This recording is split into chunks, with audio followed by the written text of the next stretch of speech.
Thank you for writing this really great piece at Mondo Weiss. How the UN could act today to stop the genocide in Palestine. So walk people through how the UN could do this and what this little used UN mechanism is. Yeah, right. So I think everybody is aware by now that essentially all international institutions have failed utterly to take the action that would be necessary to put an end to this 23 months of live stream genocide that we've been witnessing in Palestine. And it's normal that folks are saying, you know, what happened to all these international laws, all these international institutions, everything that was supposed to be built up since the Second World War to say never again and to actually intervene? What happened to the responsibility to protect? What happened to international human rights? And they're right to ask that question. The problem is people often don't dig much deeper than that. And so the quick answer is, well, the US, which is a permanent member of the UN Security Council, which is the only enforcement body in the international system, vetoes every attempt to do something meaningful, and therefore there's nothing that can be done. The first half of that is true. The US, as a co-perpetrator of the genocide and as a permanent member, continuously uses its veto in order to make sure that the genocide continues. But there are a lot of countries out there that like to hide behind that veto, right? They like to say, well, you know, we tried, but the US vetoed it. There's nothing we can do. And what my piece says is there is something they can do. There are a few things that they could do. One is that the obligations that they have under existing human rights treaties actually oblige them to take action to intervene if they're in a position to do so, to help to stop the genocide, to break the siege, to bring in humanitarian aid, to protect civilians, and so on. So, for example, the Geneva Conventions are treaties that not only force countries to respect the rules that are in the Geneva Conventions, but they're also obliged to, quote, ensure respect, which means they have to take action when other countries are violating them to step in. None have done that. The same is true of the Genocide Convention and of other international instruments. So any country or group of countries at this moment or any time in the past 2 years could have acted within certain parameters to try to do something. Now, with the exception of, Ansar Allah, Yemen, no country has done so in a meaningful way. You can argue that there were diplomatic and legal measures taken, South Africa's landmark genocide case in the World Court and so on, but none have actually deployed their navies or their armies or their logistical capacities. And that's because countries really like to have diplomatic legal cover. They like to have an international mandate to take action.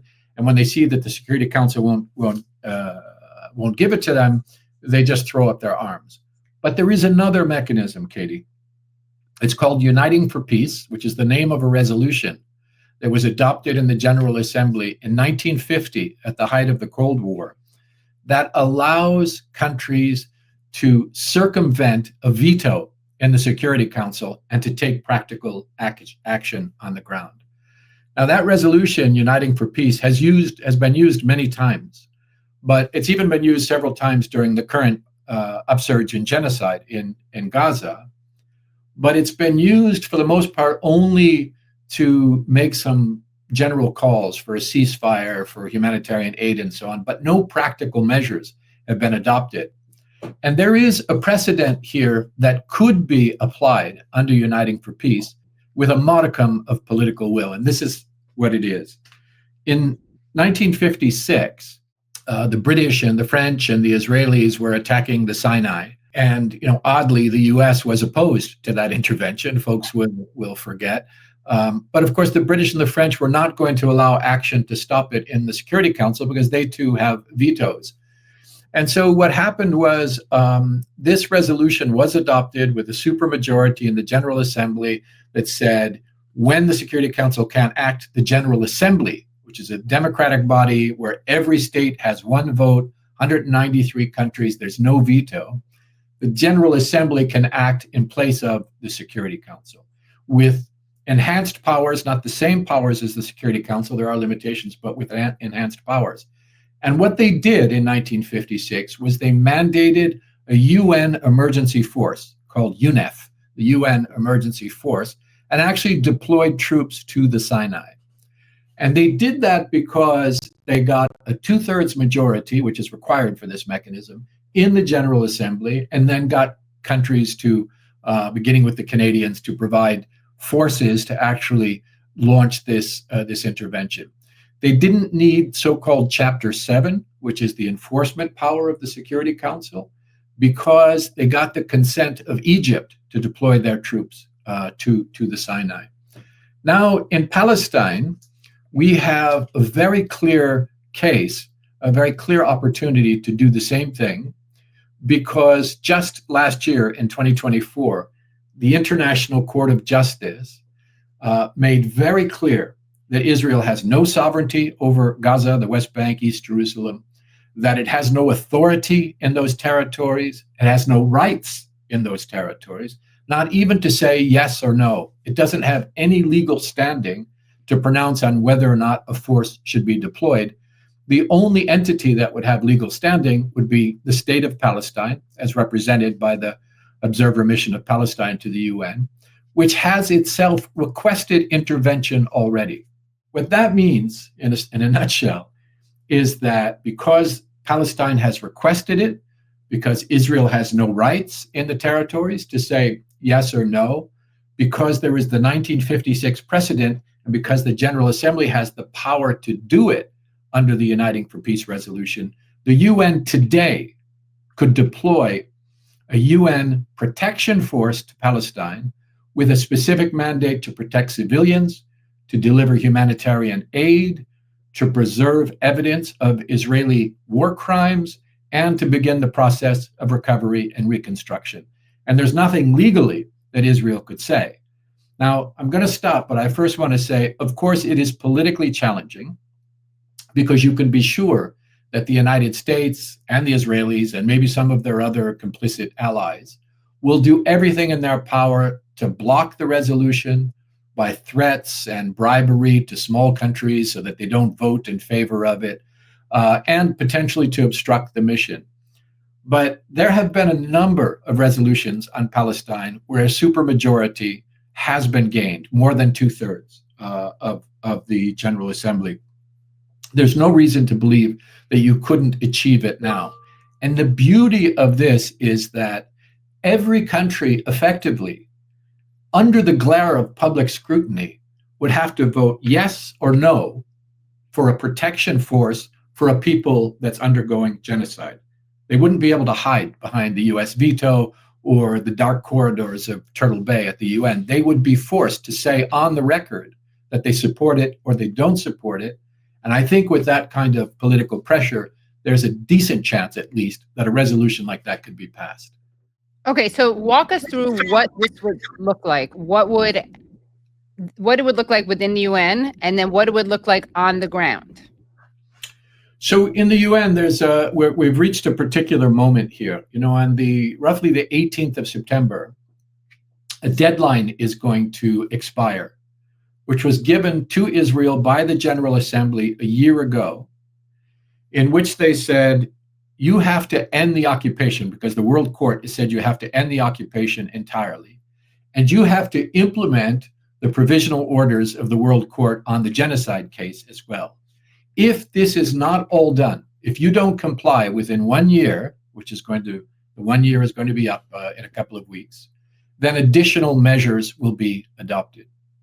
And in the UN, what's happening is that Israel's principally Western allies, as well as the Saudis and a few others, are scurrying to try to shift the focus away from Israeli accountability and away from resolutions, for example, in the General Assembly under Uniting for Peace, that could call for economic sanctions, a military embargo, the stripping of Israel of its UN General Assembly credentials, the reactivation of the anti-apartheid mechanisms, potentially the establishment of a criminal tribunal for Israel, and the mandating of a UN protection force for Palestine. What these countries that are working with Israel are trying to do is to shift it away and say, let's not do that. Let's focus everybody on a handful of states recognizing the state of Palestine and getting back into a kind of Oslo process, a kind of Oslo 2.0, a two-state solution. a Palestinian Bantustan somewhere down the road, but let's normalize Israel's status even as it perpetrates a genocide in Palestine.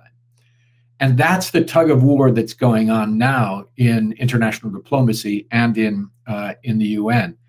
If people focused on justice, international law, accountability prevail, then you could have what I have been describing, all of those elements. If they don't, you will end up with basically measures that are designed to give Israel once again a cloak of normalization. So it comes up in the end to the political will of the majority of member states to stand on principle here. Now, as I said, the state of Palestine has already requested these measures, and in particular, the deploying of a UN protection force. It has been also called for by organized Palestinian civil society from organizations across Palestine, and their lead coordination mechanism called PNGO has called for it. Many voices in Gaza have appealed, have begged for that kind of intervention. It has been supported by a coalition of civil society actors across borders and across the world. It's getting a lot of attention now. But the fact that it's getting a lot of attention is also increasing the pushback that's happening in the UN to prevent it from happening. If we get there, what will happen is, there are two possible channels. One is they first try to get it through the Security Council. The Americans veto it. That's one scenario. And then it goes to the General Assembly under Uniting for Peace, where it could pass, even though the US in particular would be mobilized to try to prevent it from passing, but it still could pass. There's another scenario where the French and the Americans enter into a scheme together, and they pass a watered down resolution in the Security Council to prevent these more meaningful things from happening in the General Assembly. And so the French and the Saudis have been pushing a so-called stabilization force. But if you look at the details of that stabilization force, you see it's not really focused on the protection of Palestinian civilians from the Israeli perpetrators, but it's more focused on trying to normalize the situation, to return to the status quo before October 2023, with the caging of the Palestinian people, to normalize Israel again in spite of its many crimes of the last 2 years. Hopefully, that will not be what comes out of this, but there's a very big push to make that be the story. And then, there's a third possibility, which it goes to the GA under Uniting for Peace, and the Americans and the Israelis manage to threaten, bribe. The Americans are not beyond threatening small countries that are struggling with sanctions, with tariffs, with God knows what. What will make the difference here is the degree to which there is a bright public light and a powerful public demand from civil society across the world to say, hold the line for Palestine. Don't miss this opportunity, because we've been watching all of these countries for 2 years standing idly by while this genocide carries on day after day, month after month.